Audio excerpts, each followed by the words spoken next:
Great. Well, I shall kick off this morning's fireside chat webinar on how to support employee financial wellbeing. I'm super excited to be joined by three incredible guests today to discuss how you can promote employee financial wellness to build a thriving workforce.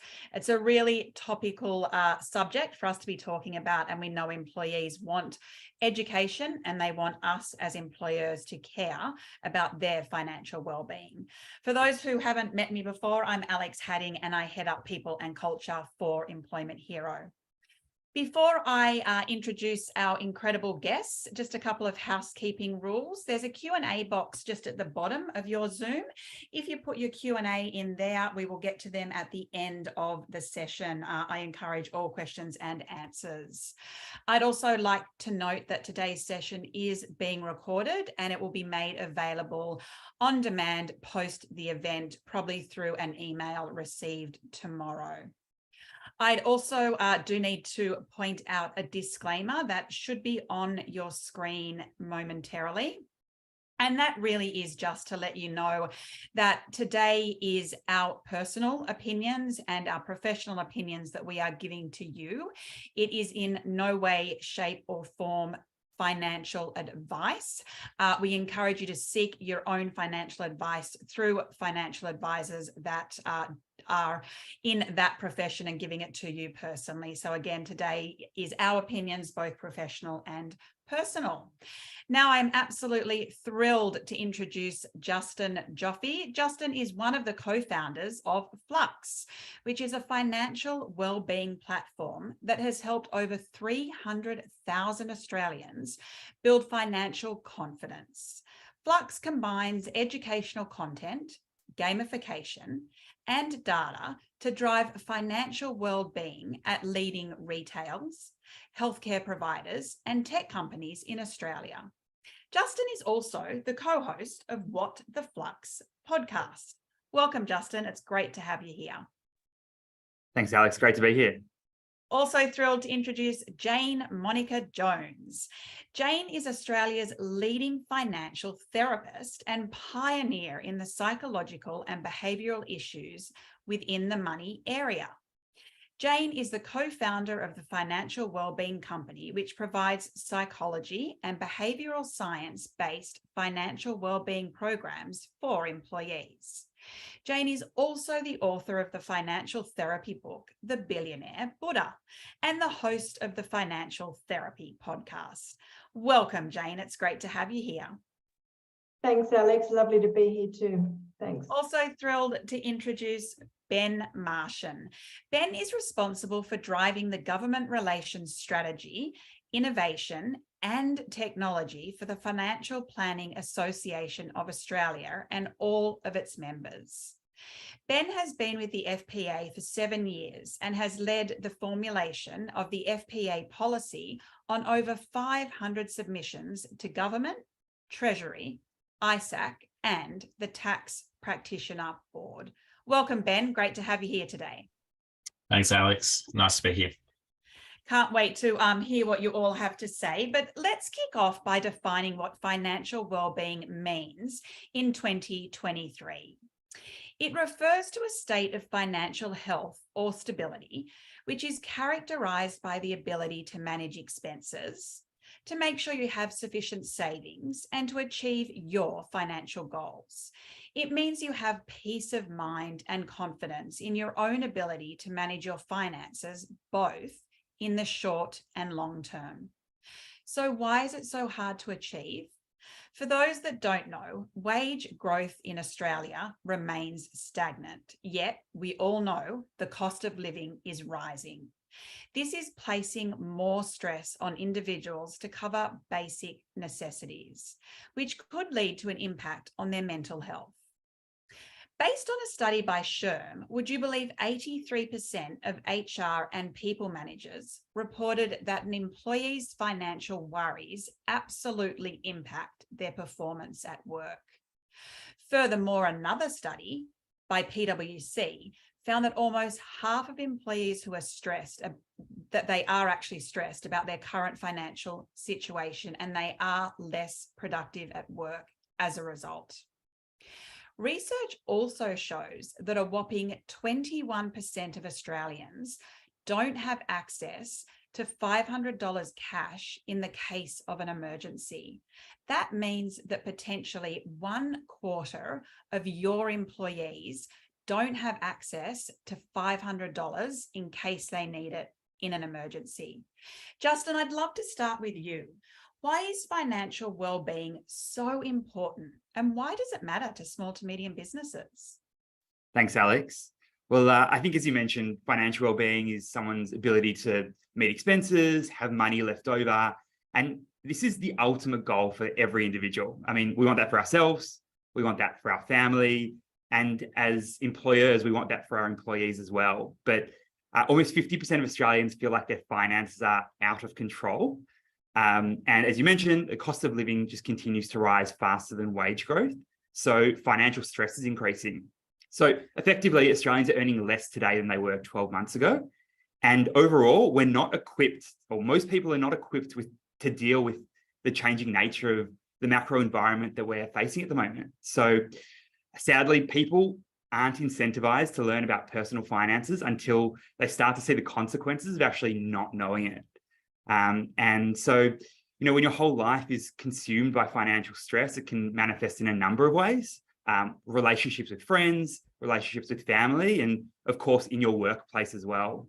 So I think financial well-being on a pure emotional level, a low financial well-being is quite heartbreaking.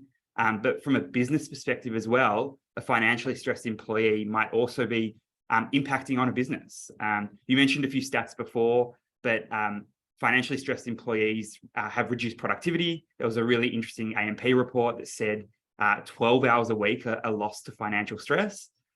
It leads to higher turnover, people that are in search of higher salaries, or alternatively, people that are demanding higher salaries within the workplace to cope with the increased cost of living. So there are a number of reasons why financial well-being is really important for employees, but also just as individuals.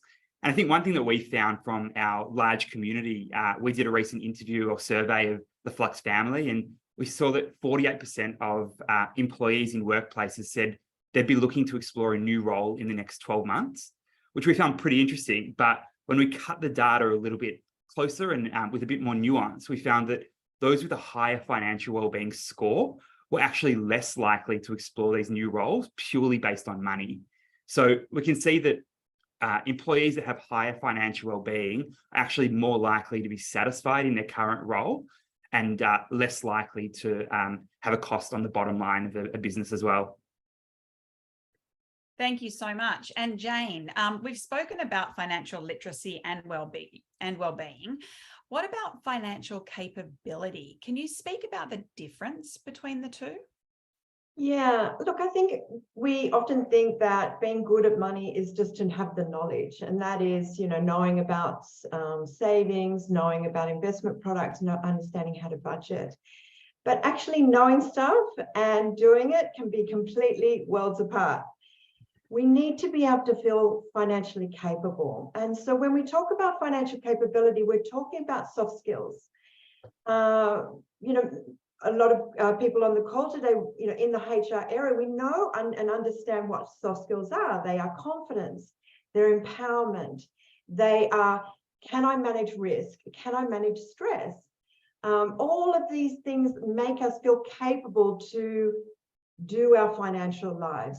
So we can have the knowledge, but we have to feel really embodied, really kind of in our psychology, and then be able to feel that we can make the behavior changes that we want to do in our financial lives. So the equation for me is financial literacy plus financial capability equals financial well-being.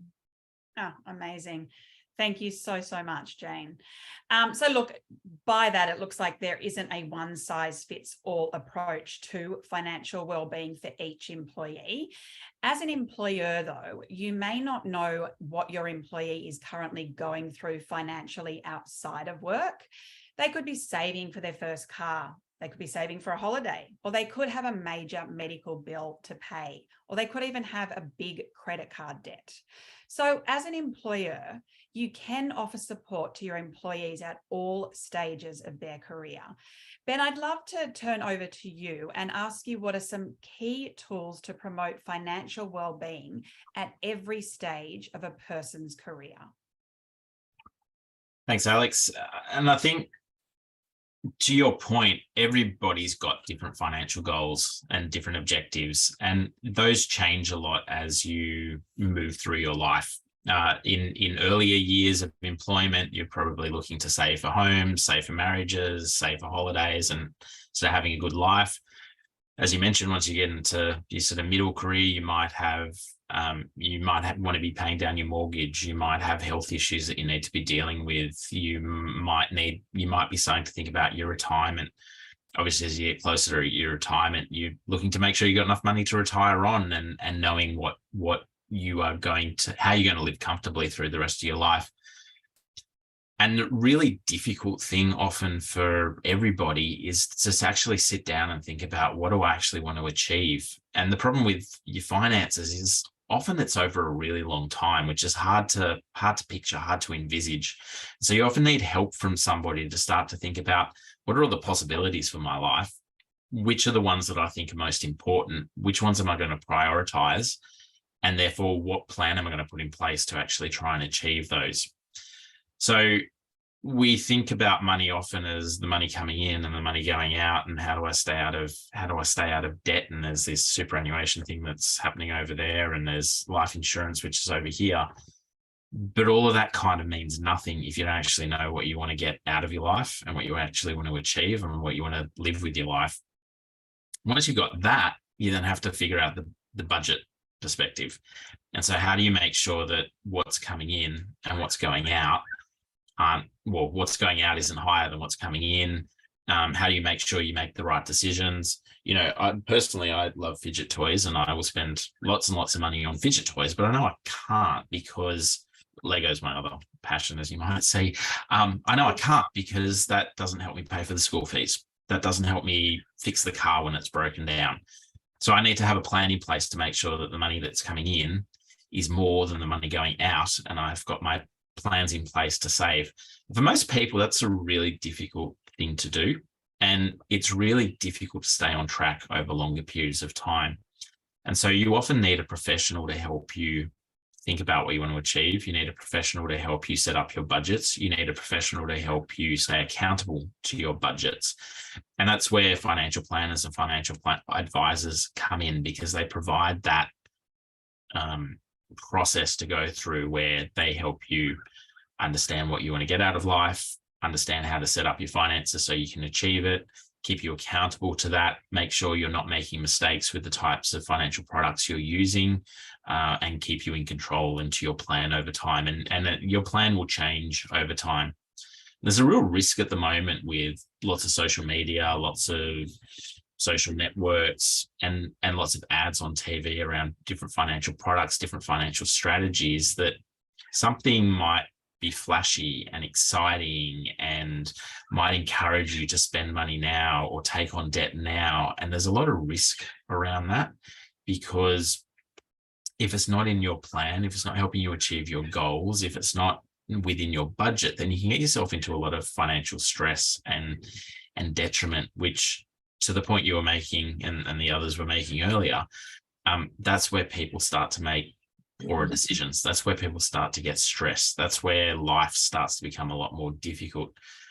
So I guess my message is, anything you can do to help your clients understand what they want to achieve in their life, anything you can do to help your staff figure out what their budgets and cash flows are to help them achieve it, is going to make them a lot more comfortable and not make silly decisions about the latest buy now, pay later scheme, or the latest credit card, or the latest point scheme, or wasting money on Lego or fidget toys, or whatever it is that they might waste money on. And so you've got to be really careful about educating your staff around influencers, around following trends on social media, and, you know, trying to put professionals in front of them to help them understand the concepts and ideas about goal setting, budgeting, spending within your means, and not taking on too much debt as life changes. Fantastic. Really, really sound advice. Moving over to you, Justin. Do you have any proven strategies to support employees' financial well-being and improve a business's bottom line? Yeah, well, I mean, we know that the topic of money and finance, it's not traditionally a sexy industry. I think that as Ben mentioned before, sometimes the people that make it sexy are the ones who are probably trying to lure you in, as opposed to are actually the ones who are doing best for your finances. So, I mean, an interesting stat that we always speak to is that a lot of people are more scared of running out of money than death itself. And so people avoid the topic of money almost like the plague. So the way that we've found is a really effective way to support employees' financial well-being is by making it real, speaking to people on their level in a very safe space, in a non-judgmental environment, and making it engaging. Our view at Flux is we want to make the topic of money and finance as culturally relevant as things like music or sport or the arts, so that people can at least engage in it on a level that is not like the plague, and they don't feel like it's too hard. We do a survey every year where we track of thousands of people within the Flux family, how many people consider themselves a finance person. And it's unbelievable that around 75% of people say that they're not a finance person and this is for someone else and it's someone else's job. Now, this is just a mindset. Like, just like Nike says, everyone is an athlete, everyone is a finance person. So I think for employers, though, the tricky part is what is their role in supporting their employees. They're obviously not there to provide financial advice. They're not there to tell employees how to spend their money, but they can certainly support them by providing tools and enabling different resources to help their employees get on top of their money.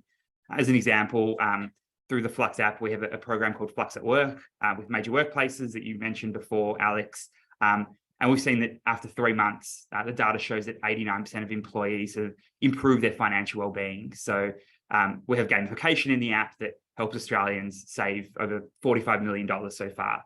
We've also got money courses that help thousands of Aussies get out of debt or renegotiate with their current financial providers. And these are things that aren't taught at school, sadly. I mean, we're taught things like Pythagoras' theorem, but we're not taught how to renegotiate with one of your financial providers to reduce your mortgage or to pay down a debt or renegotiate. So what that means for employers is, or employees actually, is that they can do more on their existing salary rather than constantly requiring a salary increase, which often leads to lifestyle creep and doesn't actually lead to improvement in well-being.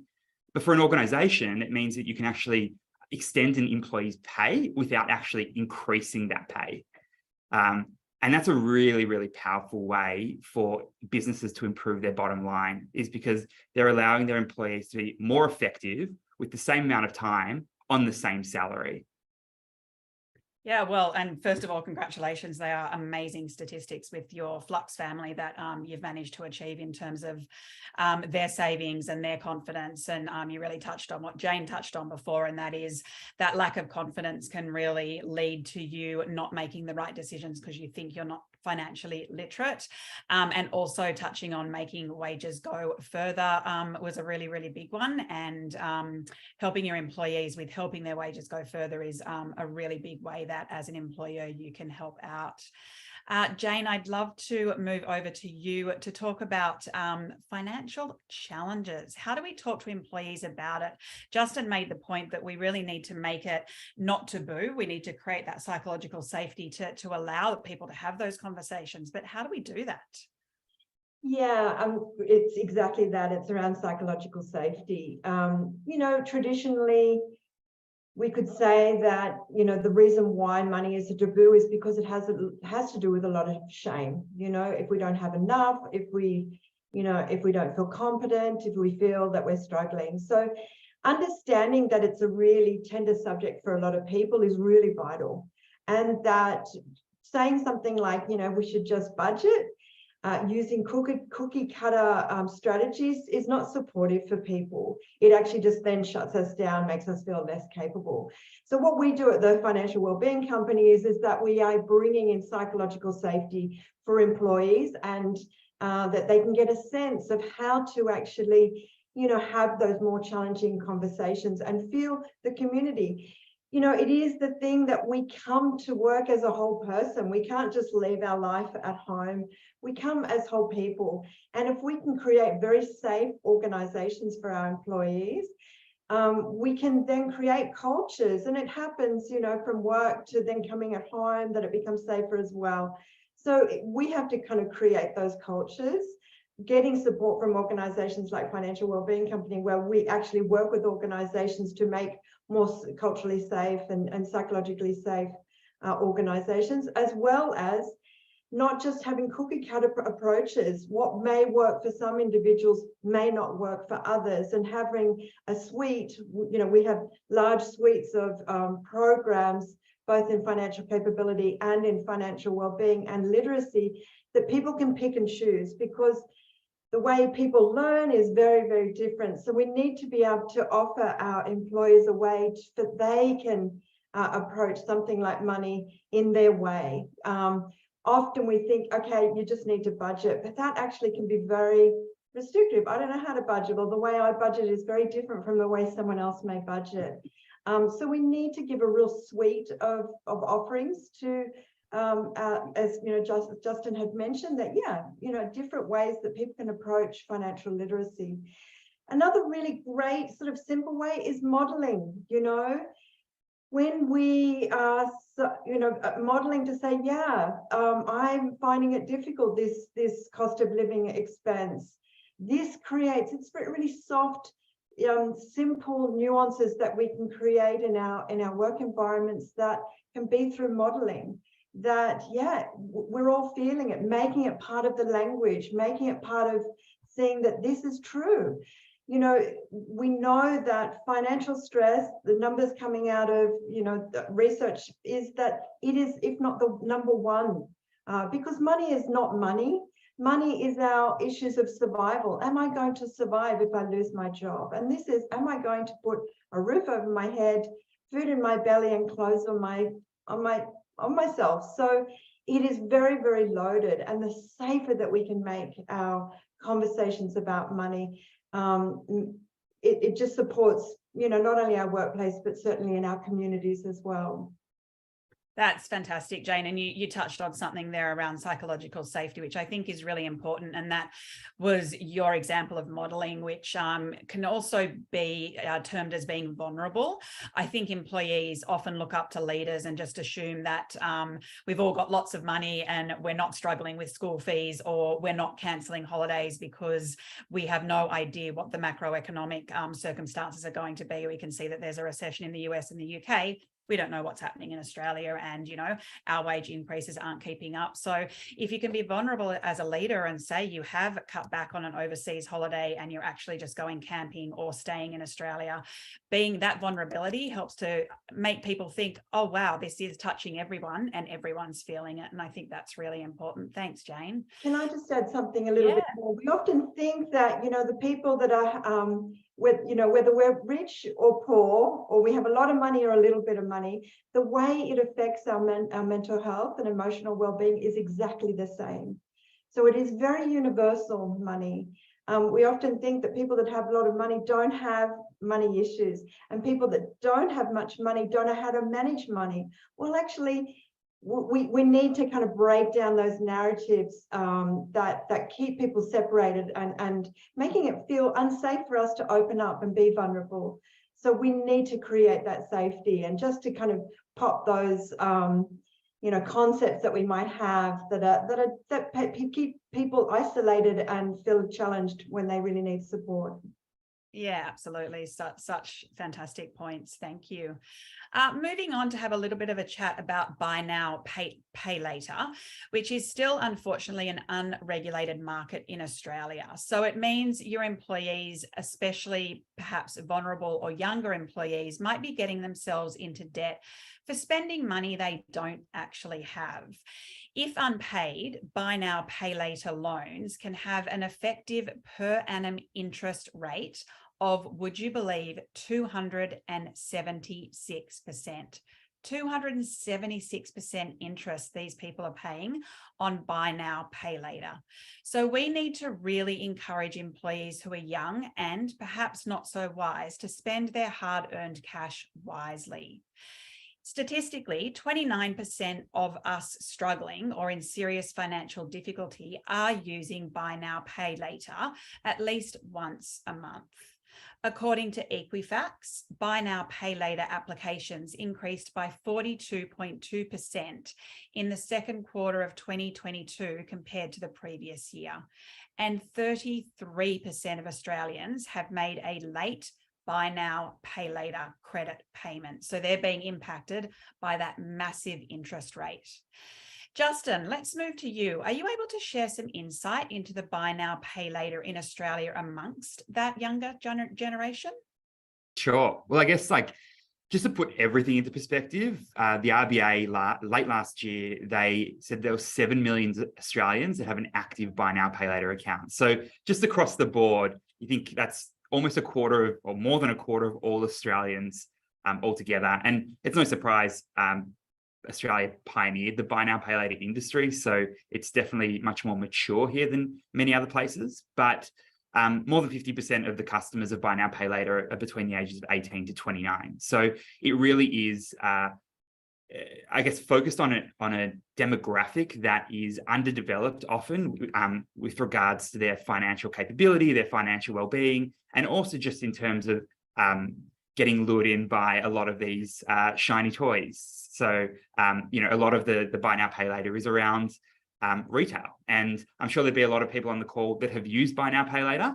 And I think, ironically, the concept of buy now, pay later itself isn't terrible. It can be a really effective way of managing cash flow and budgeting. The problem is that the people who are most drawn to the service are the people that are not financially capable or are financially stressed already. And so it's actually exacerbating their existing financial stress. Now, I think for me personally, when I've done a lot of digging on this industry, and what we've seen from the Flux family as well, is that 20% of people who are using buy now, pay later said they had to cut back on essentials, which is things like food, in order to meet their buy now, pay later payments. So they're sacrificing, the really, really core things in their life to make a repayment. And sadly, the majority of these people were under the age of 30. So in a workforce, I think that you would notice that the majority of your employees who are under 30 would have used or are using buy now, pay later on a regular basis. And like I said, for some people who have really, really strong financial capability and managing their cash flow really well, that's okay. But for majority, the absolute majority, it's a pretty dangerous predicament to find yourself in. Even for me, I couldn't stay on top of those cash flows coming out every 4 weeks or 2 weeks for the buy now, pay later. So I wouldn't go near it. That's just to get a sense of how difficult it can be to track. Yeah, thanks, Justin. Really, really great advice. Jane, over to you. Can you share how credit card debt and buy now, pay later schemes can impact our young employees? Yeah, what we're talking about here, and I think Justin sort of opened into that, is about behaviour modification, and being able to put restraint on ourselves, essentially. We all like sparkly things, and we need to be able to modify our behaviour in order not to go for every single sparkly thing. That can be a challenge for a lot of people, particularly when we're stressed, particularly when life seems a bit bleak or and stressful and not much fun. So that little pick-me-up can be that way that we're trying to get a little bit of a happy high in a way. What we actually do in a couple of programs in the Financial Wellbeing Company is we look at money neuroscience. So looking at the brain chemicals of what's actually happening for us in our purchasing, in our credit, in our need to kind of chase things down, to buy that happy high in a way. And what's interesting, we know around neuroscience is that when we look at dopamine in the pursuit of spending, of looking at browsing, whether we're doing window shopping, is that Dopamine doesn't get fired in the purchase of that new pair of shoes or that more set of Lego for Ben or whatever it is. It actually is in the hunting of it down. So when we purchase it, we don't actually get a dopamine hit. But when we're hunting it down, when we're browsing the internet, the brain actually gets that happy high. Yeah. So even if we just put something into our checkout box or whatever it is, we'll get that high without making the actual purpose. So this tells us that actually going out and going and searching online is what the brain wants to do. Its purpose is to actually go and feed ourselves, and it's, to go and hunt and go and, all those sort of basic needs. But we can then train ourselves to actually go, you know what, I just want the high, but I don't need the spend. Now, what happens when we've got early earners coming into the marketplace or coming into a thing, and that they've built their happy high around this one trigger, i.e. online shopping or spending or, spending money, and we're building out neuro pathways in the brain that says the only way that I can have happiness is by spending. What we need to do is, work out other ways that we can get that happy high, whether it's meditating, whether it's spending time in nature, petting a dog, even whistling can be a kind of a thing, or dancing. So we need to learn better strategies to get that happy high, to get that down regulation, than linking it only to spending. So seeing that it's a mental health issue is a good way to look at the challenges with buy now, pay later. It's not just money. Money is a mental health issue. It is overlinked with so much of our levels of esteem, our levels of confidence, our levels of the way that we do stress, the way that we do boredom. And we need to, look at better ways and work with our employees, even work with ourselves at better, more nourishing ways to support our levels of stress, particularly as the cost of living is going up. Great advice, Jane. Thank you. And moving over to you, Ben, we know that buy now, pay later can be damaging. So as employers, how can we encourage financial literacy around these spending habits? There's lots of things, as Justin and Jane have alluded to, but I think, if your employees know what they want to achieve out of their life, if they've got budgets in place to make sure that they're achieving those goals and ticking them off, and to Jane's point, getting the dopamine hit from going on that holiday or paying off that debt or having that wedding that they've always dreamed about. If they get the dopamine hit from that, which is planned and actively saved for and actively achieved, then that is a good way to be helping your staff and employees from making these poor financial decisions. So anything you can do to help them figure out their goals, figure out their budgets, give them the tools and skills to do that, which are just as important as setting company goals, and are just as important as setting KPIs, and are just as important as managing departmental budgets, for them doing it personally. I think that's what's important. But you are going to have staff that do it. You are going to have staff that fall into those flashy things and the buy now and pay later ideas and schemes. And if you can help them and support them manage those payments, manage those structures and schemes by potentially being more flexible in the way you pay, being more flexible in the way that you provide them support around their income and how they receive their income and where their income goes to, allowing them to use multiple bank accounts, allow them to put payments onto credit cards directly rather than just having it all funneling into a single bank account. Those are the sort of things that you can start to do to help support your employees in managing those quick dopamine hits that they're getting by, to James' point, by putting it in the cart and not pressing send, and maybe educate them about the way online retailers keep hounding you to buy it.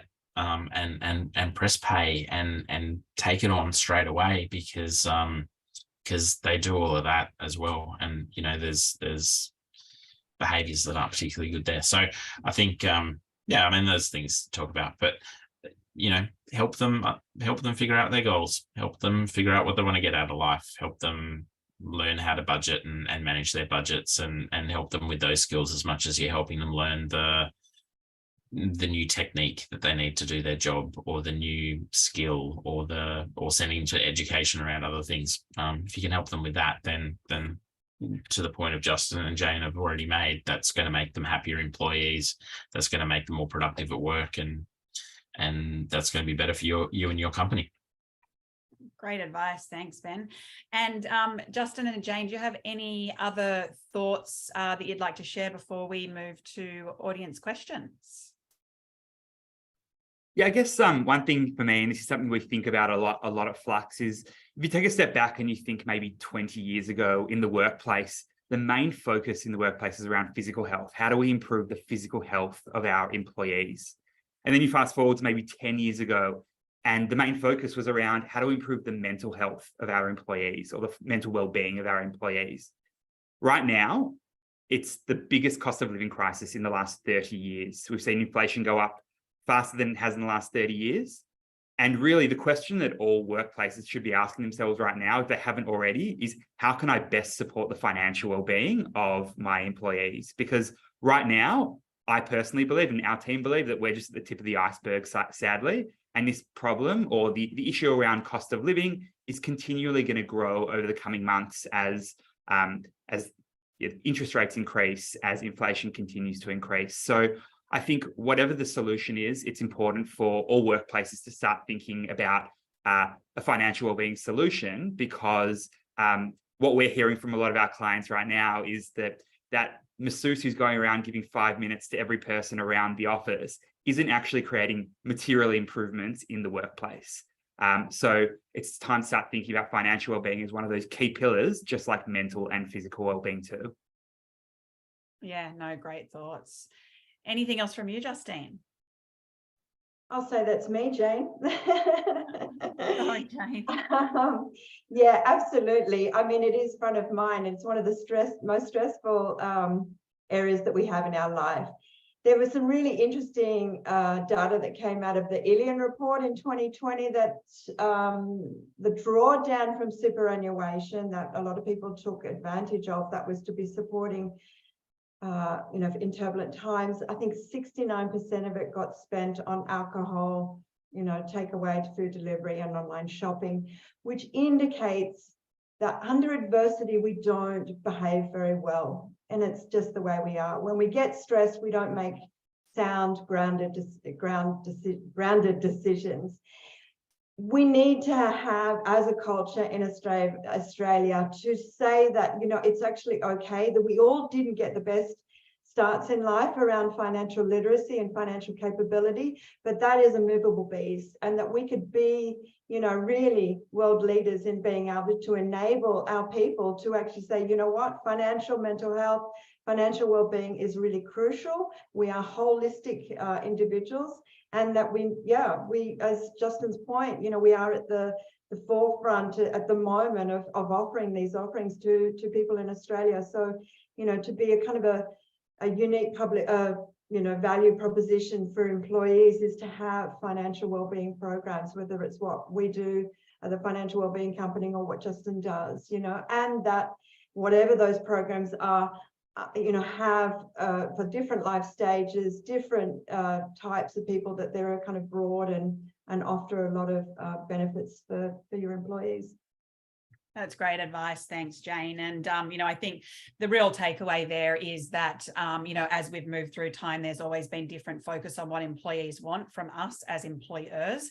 And now really the biggest stress for our employees is financial wellbeing. How do we help them as employers? And here at Employment Hero, we certainly wanted to figure out how we could do that. So we introduced a tool that we call InstaPay, which allows employees access to pay that they've already already earned without them having to wait a full month to get it paid.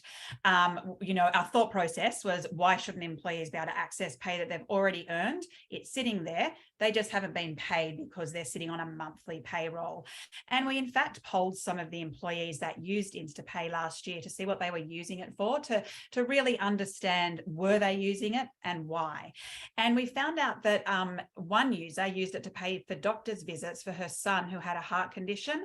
Rather than having to wait a month for the appointment to pay for it, she was able to take her son to the doctor. Another user who got paid monthly found that money was tight at the end of the month coming towards Christmas. So she used InstaPay to access her pay that she had already earned to provide a really meaningful Christmas for her 2-year-old daughter. So it was really, really memorable. So that's something that's so different to buy now, pay later, where you're not charging interest. So now that we've got some time, I would love to just move my screen over and move Q&A over so that we can ask questions. Sorry, bear with me for one moment.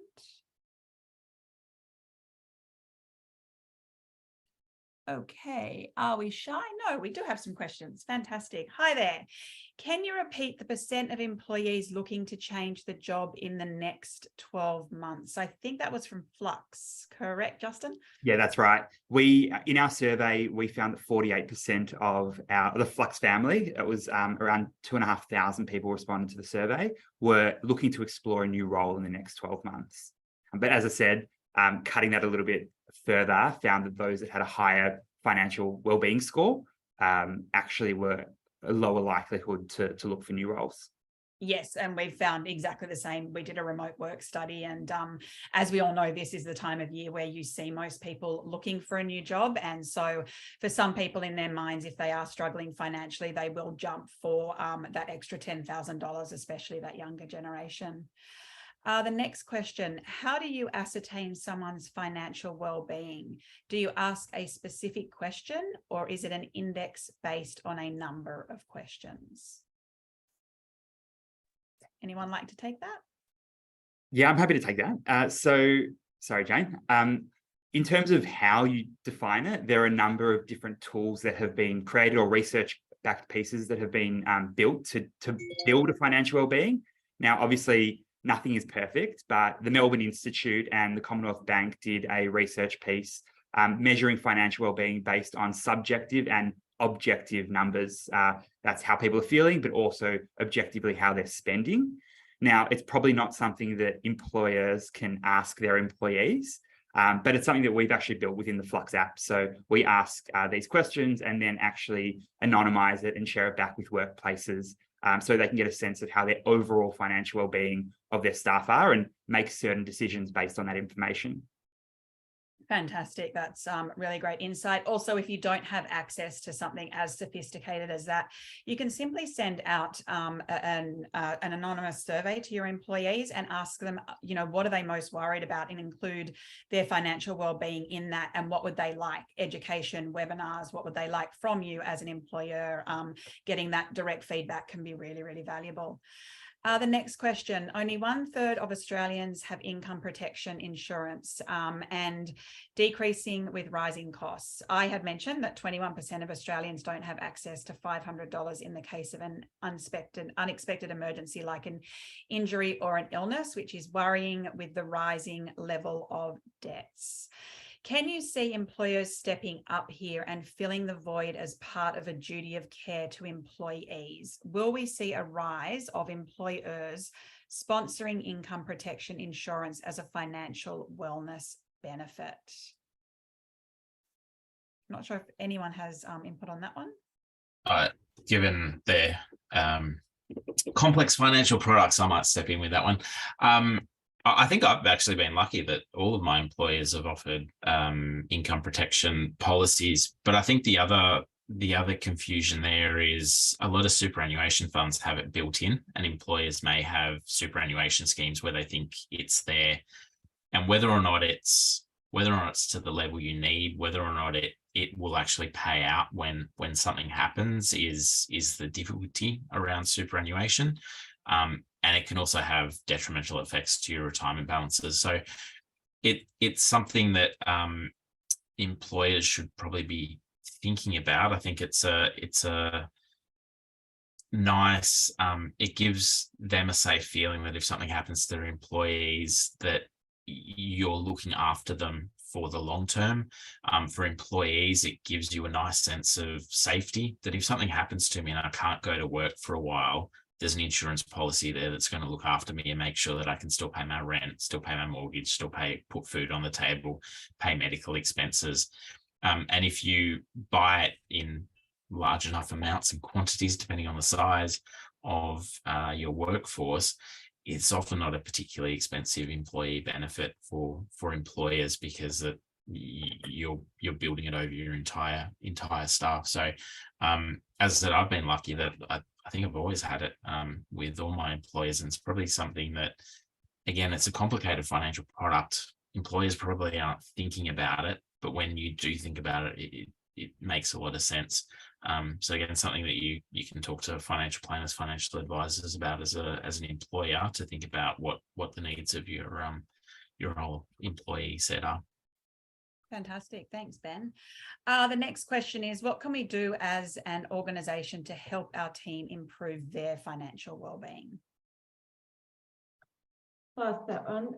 Look, I think we've spoken about some of those elements today, and that is first to create a culture that it's actually okay for it to be in the workplace. I mean, and that's a cultural, a workplace cultural decision, that to say, yeah, this is what we're going to be one of our pillars. I think someone said that, yeah, that financial well-being for our employees is part of who we are as an organisation.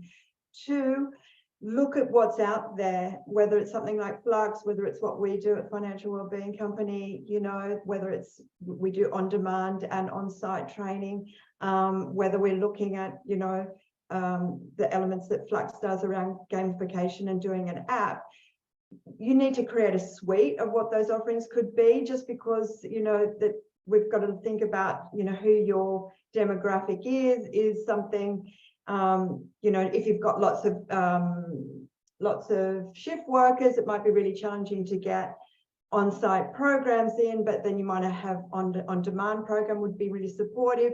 But then if you've got an older workforce, are they going to be more key towards not going for, say, a digital product? So you really need to look at what's out there in the market and look at your organisation and its demographic, about what sort of things, what sort of segments would support your workforce. So yeah, culture, the offerings, what's out there, as well as being that modelling. I think, that as leaders, it's really important that we create that psychological safety. We model it to say, I think, Alex, you had that lovely example. Yeah, we've decided we're not, in my own family, we're not going traveling this year. We've decided that we're really hunkering down because of the cost of living. Those little droplet pieces in a conversation can be really groundbreaking for employees. It just makes, wow, hey, they're like me, and it creates that lovely equality, which is really, really important. I worked, before I started my business, I worked as a financial therapist. I still do. And the amount of people that are just exacerbated and like, I'm so confident in so many areas of my life, yet around money, I'm a big old ball of mess. So, it's just to create that safety, to make those sort of really safe places and considered places that we can go, this is okay, I can get support. So this is those, that would be my 3 tier, things that we can do for employees. Amazing. Thanks, Jane. We've got a great question from Caitlin Newport, who's on the call, and their organisation has provided a webinar on how to improve your financial wellness and budgeting. They've been able to ask questions anonymously. They provided it both in work hours and outside work hours, so families could attend. They didn't get a lot of uptake. So they're just wondering if any of you have advice on how, if they're giving an offering like that, how can they get a better uptake from their employees on attending them to make sure that they are improving their financial wellness? I can answer that one again, if that's okay. Yeah, we often see that working in our business, is that, yeah, there's some segments of the of employees, they just don't. Repetition is a really good thing, just to make it part of standard. Yeah, we did it once, don't not do it again. Do it again. So because particularly that if it had happened, 2 years ago, that everything has changed again now. So repetition is good, that if you can find something, cost-effective programs that mean that you can maybe have them run over a couple of times a year. What we do at Financial Wellbeing is actually run offsites as well. So actually run courses where those that actually really want to can, so that they're with other people that are really keen for it. So again, it's about, finding programs that have a bit of a mix, because you sometimes don't want to have your colleagues know that your financial experience, so that that's why we opened this whole program where actually we did offsite, so that people can, if they wanted, they could opt in and they would be with other employees. So options, but I think having that repetition, having it part of the agenda, having it on the intranet, we have systems where we can work with your SharePoint, that you can actually access content at home, through your login. So it's just about offering things in multiple different ways, I think is vital. Amazing, Jane. Thank you. I think you'll probably be the best one to answer this question from Panina as well. What's the best way to raise financial education with an employee that you really do know is struggling? Yeah, so that's again, a good way is just to really take that time to be with someone, to say, I understand you seem a little bit distracted. You seem like, is there anything that you want to talk about? Most organizations may have, access to EAP. I know, that has been, being a therapist, I've been very plugged into a lot of EAP organizations that actually are saying, yeah, this is one of the worries that we have. So having, referring, your employees off to organizations that can support that. Again, Financial Wellbeing, we do coaching as well. So we have that as an add-on for our clients. Don't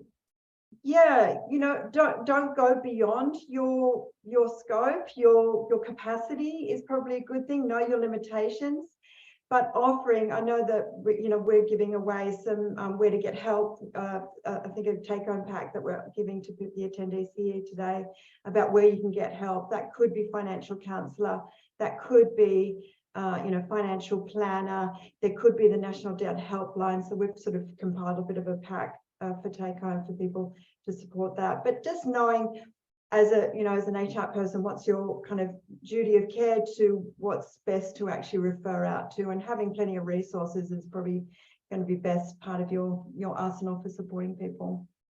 Yeah, I think that's great, Jane. And Jane touched on a great point there, is don't go beyond your limitations. So don't be giving financial advice. And if you don't want to touch on the fact that they're struggling financially, it might just be, Alex, I've noticed you're a little bit different or a bit off, or you don't seem as happy. Please reach out to our employee assistance program. And then, as Jane mentioned, we are going to be sending out resources post this webinar. So please make sure you take that email and those resources and feed them onto your employees.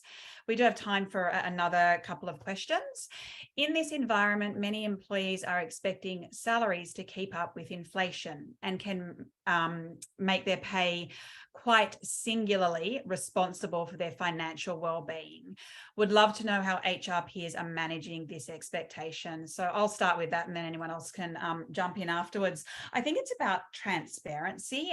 You really need to be very clear with employees that there is no such thing these days as a CPI or an inflation, to meet up with inflation increase just for the sake of it. We do pay for performance, and we pay at market value or benchmark, just so that people do not associate that they're going to get a pay increase simply because inflation is occurring and our macroeconomic conditions are very uncertain at the moment. So you just need to be very transparent about that with people. If they do come to you to say, I'm struggling, let them know that they're not going to get a pay increase for that reason, and that there are resources out there which you will be sent, and also an employee assistance program.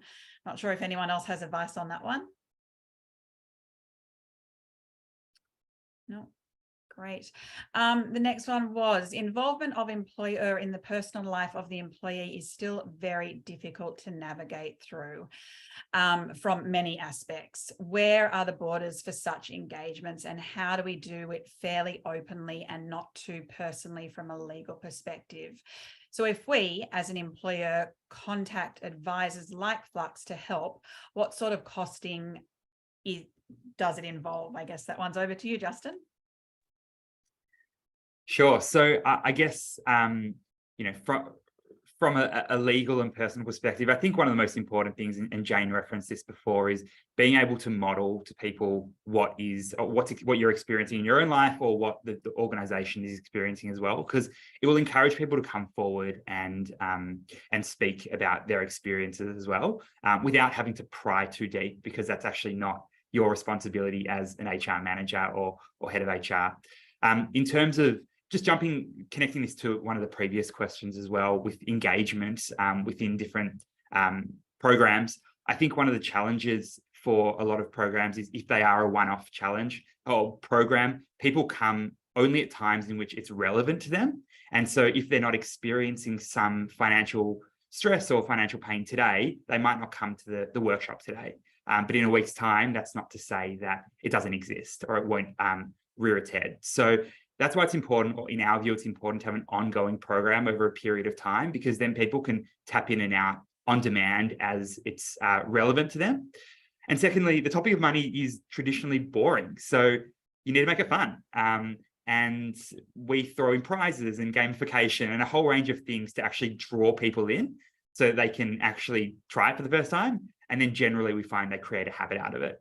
So Flux is a monthly subscription based on the number of employees that are within your organization and engage with the product. But if there'll be a list of resources that people can find more information on the Flux product, because it does vary depending on the size of your organization. Or you can just reach out to me personally at justin@flux.finance. Amazing. Well, I think we've kind of come to time now. There are a few questions unanswered, so we might try and get some of those out in our email over the next probably couple of days. And as I've mentioned, lots of resources coming from all of our wonderful contributors, Ben, Jane, and Justin today. Thank you so much for joining us. Your advice has been so wonderful to hear, and I've even am walking away with a lot of great takeaways. Up there on the screen, you will see all of our contributors today if you want to reach out to them on LinkedIn and connect with them. And again, lots of resources will be being sent out along with the recording either tomorrow or Thursday. So thanks again for everyone who joined us, and thanks for our absolutely incredible advisors today, and have a really terrific Tuesday. Bye, everybody.